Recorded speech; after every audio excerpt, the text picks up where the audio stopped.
రాకాలోకంకి స్వాగతం. ఈ కంటెంట్ మీకు నచ్చినట్టయితే లైక్ చేయండి, మీ బంధుమిత్రులకి షేర్ చేయండి. ఇప్పటివరకు సబ్స్క్రైబ్ చేసుకోకపోతే సబ్స్క్రైబ్ బటన్ని నొక్కండి. అదేవిధంగా బెల్ ఐకాన్ని కూడా తప్పనిసరిగా నొక్కండి. జై హింద్ మిత్రులారా. భారత వ్యతిరేక కుట్రల్లో ఇప్పుడు పాకిస్తాన్కి ఒక కొత్త మిత్రుడు దొరికాడు. నిజానికి కొత్త మిత్రుడేమీ కాదు, గత కొంతకాలంగా చట్టపట్టాలు వేసుకుంటున్నాడు, అన్ని రకాల సహకారం చేస్తున్నాడు. అంతర్జాతీయ వేదికల్లో పాకిస్తాన్ని తెగ సమర్థిస్తూ వెనకేసుకుంటూ వచ్చాడు. ఆఖరికి ఆపరేషన్ సింధూర్ సమయంలో కూడా తన దేశానికి చెందినటువంటి సైనిక సామాగ్రిని, ముఖ్యంగా డ్రోన్స్ని పంపించాడు. చాలా విశ్వవిఖ్యాతమైనటువంటి, చాలా ఎఫెక్టివ్ అని పేరు పొందినటువంటి, ప్రభావవంతమని పేరుగాంచినటువంటి డ్రోన్స్ని పంపించాడు. పాకిస్తాన్ ఆపరేట్ చేయగలుగుతుందో లేదోనని చెప్పి తన సైన్య సిబ్బందిని కూడా పంపించారు. ఆపరేషన్ సింధూర్ సమయంలో భారత్ పైన దాడి చేసేందుకు పాకిస్తాన్కి మద్దతుగా ఆ దేశ సైన్యము, సాధనాలు వచ్చాయి. అంత నమ్మకమైనటువంటి పాకిస్తాన్ మిత్రుడు ఇప్పుడు భారత వ్యతిరేక కుట్రల్లో భాగస్వామి అవుతున్నాడు, కేంద్రమవుతున్నాడు. అంతర్జాతీయ వేదికల్లో భారత్కి వ్యతిరేకంగా ఓటు వేయడమే కాదు, భారత వ్యతిరేక కుట్రలు కూడా చేసేందుకు పాకిస్తాన్ని ప్రోత్సహించడమే కాక, పాకిస్తాన్తో పాటు చట్టపట్టాలు వేసుకుని చేతులు కలుపుకుని పనిచేస్తున్నారు. ఆ దేశం ఏంటి? ఆ దేశం పేరేమిటో ఊహించడం పెద్ద కష్టమేమీ కాదు. ఆ దేశం పేరు తుర్కియే. టర్కీ అని గతంలో అనేవాళ్ళు తుర్కియే.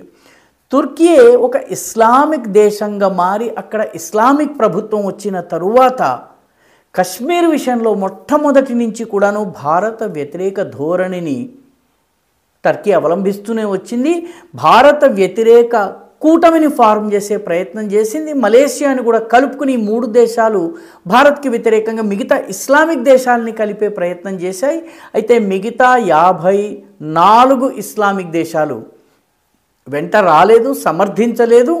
దాంతో మలేషియాకి నెమ్మదిగానైనా జ్ఞానోదయం కలిగింది. మలేషియా ఇప్పుడు ఈ గొడవలకి దూరంగా ఉంటుంది. కానీ టర్కీ మాత్రము ఇప్పటికీ పాకిస్తాన్కి చేదోడు వాదోడుగా ఉంది, కుడి భుజంలా పనిచేస్తుంది.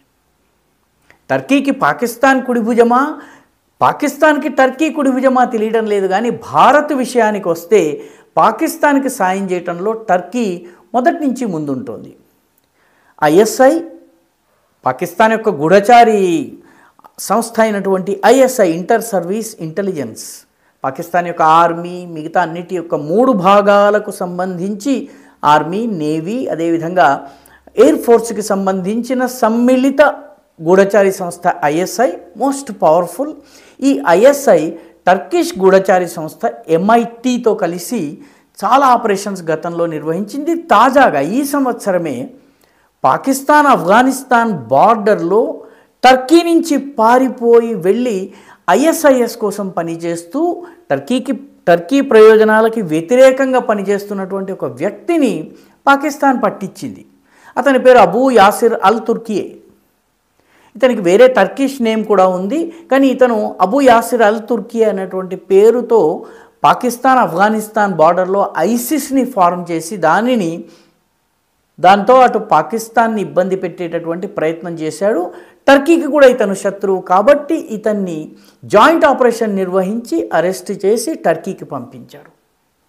అదేవిధంగా 2020 ప్రాంతంలోనే టీటీపీకి చెందినటువంటి ఒక కీలకమైనటువంటి ఉగ్రవాది, ఆ సమయంలో టీటీపీ పాకిస్తాన్కి అనుకూలంగా వ్యవహరిస్తూ వచ్చింది. ఎహసానుల్లా ఎహసాన్ అనేటటువంటి టీటీపీ నాయకుడు రావల్పిండి నుంచి హఠాత్తుగా మాయమైపోయాడు. మాయమైపోయిన తర్వాత ఐఎస్ఐ, ఎంఐటీ రెండూ కలిసి అతని కోసం వెతుకులాడినాయి. దొరకలేదు. అతను ఇప్పటి వరకు దొరకలేదు. అతను ఎక్కడికి వెళ్ళాడన్నది తెలియదు. కానీ మొత్తం మీద అతని కోసము 2 ఇంటెలిజెన్స్ ఏజెన్సీలు కలిసి పనిచేస్తున్నాయి. చాలా ఉగ్రవాద సంస్థలు భారతదేశానికి వ్యతిరేకంగా లష్కర్ ఎ తోయబా, జైష్ మొహమ్మద్ ఇటువంటి అనేక సంస్థలకు చెందినటువంటి ఉగ్రవాదులు టర్కీలో తలదాచుకున్నటువంటి అనేక ఉదాహరణలు ఉన్నాయి. దీని మీద బాలీవుడ్లో కూడా 1-2 సినిమాలు వచ్చాయి. ఈ వాస్తవాలను తెలియజేసి, ఈ పరిస్థితిని తెలియజేసేటటువంటి 1-2 సినిమాలు కూడా వచ్చినాయి. ఇప్పుడు టర్కీ రాజధాని అయినటువంటి అంకారా, టర్కీ ప్రత్యేకత ఏంటంటే టర్కీ వాస్తవానికి 2 ఖండాల్లో ఉంటుంది. ఏషియా ఖండము, పశ్చిమాసియాలో కొంత భాగం ఉంటుంది, కొంత భాగం యూరోప్లో ఉంటుంది. కాబట్టి టర్కీ అటు యూరప్కి, మధ్య ఆసియాకి, పశ్చిమ ఆసియాకి ఒక అనుసంధానం చేయగలిగేటటువంటి సంధిల ప్రాంతంలాగా ఉంటుంది, ఒక జాయింట్ లాగా ఉంటుంది, ఒక కామన్ గ్రౌండ్ లాగా పనిచేస్తుంది. కాబట్టి గూఢచారుల్ని పంపడము, వాళ్ళని అటు యూరోప్లో పంపాలన్నా, లేకపోతే తమ ఏజెంట్లని ఇటు వెస్ట్ ఏషియాకి పంపించాలన్నా, గల్ఫ్ కంట్రీస్కి పంపాలన్నా కూడా పాకిస్తాన్కి చాలా సులువు. అదేవిధంగా టర్కీకి అజర్బైజాన్తో సన్నిహిత సంబంధాలు ఉన్నాయి. అజర్బైజాన్కి సెంట్రల్ ఏషియాలోని 5 ముస్లిం దేశాలు, తాజికిస్తాన్, కజాకిస్తాన్, తుర్క్మెనిస్తాన్, ఈ దేశాలు ఏవైతే ఉన్నాయో ఈ దేశాలకు కూడాను రాకపోకలు చాలా సులువుగా చేయవచ్చును. కాబట్టి సెంట్రల్ ఏషియాకి, వెస్ట్ ఏషియాకి, యూరప్కి మధ్య అనుసంధానంగా ఈ టర్కీ ఉంటుంది. కాబట్టి పాకిస్తాన్ ఇక్కడ చాలా యాక్టివ్గా ఉంటుంది.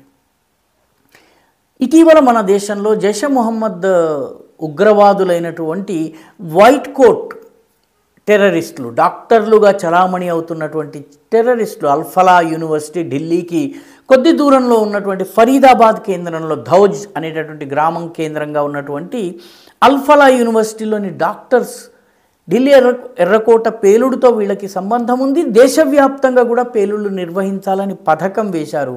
ఈ డాక్టర్లకి టర్కీకి సంబంధం ఉంది. వీళ్లకు కావలసినటువంటి సమాచారం ఇవ్వడము, గైడెన్స్ ఇవ్వడము, డైరెక్షన్స్ ఇవ్వడము, హ్యాండిల్ చేసేటటువంటి వ్యక్తి ఐఎస్ఐ నేరుగా చేయకుండా టర్కీ ద్వారా చేస్తూ వచ్చింది. టర్కీలో ఉన్నటువంటి ఒక ఏజెంట్, అతని పేరు ఉకాషా అనేటటువంటి హ్యాండ్లర్ వీళ్ళని హ్యాండిల్ చేసినట్టుగా ఇప్పుడు ఇంటెలిజెన్స్ ఏజెన్సీలు చెప్తున్నాయి. ఉకాషా అంటే టర్కిష్ భాషలో సాలెగూడు అనే అర్థం. అంటే భారత్ చుట్టూ ఉగ్రవాదపు సాలెగూడును నిర్మించి భారత్ని దిగ్బంధనం చేసి పేలుళ్లతో కునారిల్లేలాగా చేసేటటువంటి ఒక పెద్ద పథకానికి ఈ హ్యాండ్లర్, ఇతను ఐఎస్ఐ హ్యాండ్లర్, కానీ టర్కీ నుంచి టర్కిష్ కోడ్ నేమ్ తోటి, ఉకాషా అనే కోడ్ నేమ్ తోటి ఆపరేట్ చేశాడు. నేరుగా పాకిస్తాన్ ప్రభావం ఉంటే మళ్ళీ ఆపరేషన్ సింధూర్ జరగవచ్చును, మళ్ళీ ఉగ్రస్థావరాలపైన దాడులు జరగవచ్చును. కాబట్టి టర్కీని ఉపయోగించుకున్నారు. అల్ఫలాకు చెందినటువంటి వాళ్ళందరికీ ఉకాషా అనేటటువంటి టర్కిష్ హ్యాండ్లర్ పనిచేసినట్టుగా ఇప్పుడు ఇంటరాగేషన్స్లో బయటపడుతోంది. ఇక్కడ గమనించాల్సిన ఇంకొక విషయం ఉంది. అదేంటంటే 2021లో 2025లో ఈ కుట్ర బట్టబయలైంది. కానీ 2021లోనే ఇంకా మెడిసిన్ చదువుతూ అప్పుడప్పుడే హౌస్ సర్జన్సీ చేస్తున్నటువంటి సమయంలోనే ఈ వైట్ కోట్ ఉగ్రవాదులు ఎవరైతే ఉన్నారో అందులో ఒకరు ముజమ్మిల్ రాథర్, ఆదిల్ రాథర్ యొక్క సోదరుడితను. ఆదిల్ రాథర్ మొట్టమొదట బడ్గాం ప్రాంతంలో జైషే మొహమ్మద్కి అనుకూలంగా పోస్టర్లని అతికిస్తూ దొరికిపోయారు. అతన్ని ప్రశ్నించిన తర్వాత అతనికి సంబంధించినటువంటి లాకర్స్లో AK-47 దొరికింది. అక్కడి నుంచి మొత్తం అంతా కూడా తీగలాగితే డొంకంతా కదిలినట్టుగా విషయం బయటపడింది. ఇతని సోదరుడు ముజఫర్ రాథర్. ఈ ముజఫర్ రాథర్ అనేటటువంటి వ్యక్తి దేశం వదిలి వెళ్ళిపోయాడు. ఎక్కడికి వెళ్ళాడన్నది కుటుంబ సభ్యులకు కూడా తెలియదు. కానీ ఇతను 2021లో టర్కీకి వెళ్ళాడు. ఇతనితో పాటు అల్ఫలాలో హాస్పిటల్లో, అల్ఫలా యూనివర్సిటీలో అరెస్ట్ అయినటువంటి డాక్టర్ ముజఫర్ గనీ, అదేవిధంగా డాక్టర్ ఉమరున్ నబీ ఎవరు? ఉమరున్ నబీయే అమోనియం నైట్రేట్ని సునహరి మసీద్ అనేటటువంటి మసీదులో తన కారులో పెట్టుకుని అక్కడి నుంచి బయలుదేరి వెళుతూ ఉన్నటువంటి సమయంలో లాల్ కిలా, ఎర్రకోట దగ్గర ఆ కారు పేలిపోయింది. ఆ కారు పేలిపోయినటువంటిది, ఆ కార్ని డ్రైవ్ చేస్తుంది డాక్టర్ ఉమరున్ నబీ. ఈ ముజఫర్ గనీ తోటి ఆ డాక్టర్ షాహిదా అనేటటువంటి లేడీ డాక్టర్ పేరు ఏదైతే మనం వింటున్నామో ఆవిడ, డాక్టర్ షాహిద్ అని చెప్పి ఆమె పేరుంది, ఆవిడకి ఇతనికి సన్నిహిత సంబంధాలు ఉన్నాయి. మొత్తం మీద ఈ ముజఫర్ రాథర్, ముజఫర్ గనీ, ఉమరున్ నబీ 2021లో టర్కీకి వెళ్ళారు. మామూలుగా ఇలాంటి వాళ్ళు దుబాయ్కి వెళ్ళి దుబాయ్ ద్వారా పాకిస్తాన్కి వెళ్తారు. కానీ పాకిస్తాన్ తన గురించి ఏమాత్రము ఎక్కడ ఉప్పందకుండా ఉండాలని ఇంటెలిజెన్స్ వర్గాలు ఎవరికి కూడాను వీళ్ళకి పాకిస్తాన్కి ఉన్న కనెక్షన్ బయటపడకూడదని టర్కీని ఉపయోగించుకుంది. కాబట్టి ఒక్క విషయము సుస్పష్టంగా అర్థమవుతున్నది ఏంటంటే, పాకిస్తాన్కి కుడి భుజంగా పనిచేస్తూ భారతదేశంలో ఉగ్రవాద దాడుల్ని పెంచేందుకు, నిర్వహించేందుకు, రాడికలైజేషన్ని పెంచేందుకు టర్కీ కుడి భుజంలా ఉపయోగపడుతోంది. ఈ వీడియో మీకు నచ్చినట్టయితే లైక్ చేయండి, షేర్ చేయండి, ఈ ఛానల్కు సబ్స్క్రైబ్ చేయండి. మీ అభిప్రాయాన్ని కమెంట్ల రూపంలో తప్పనిసరిగా పంపించండి.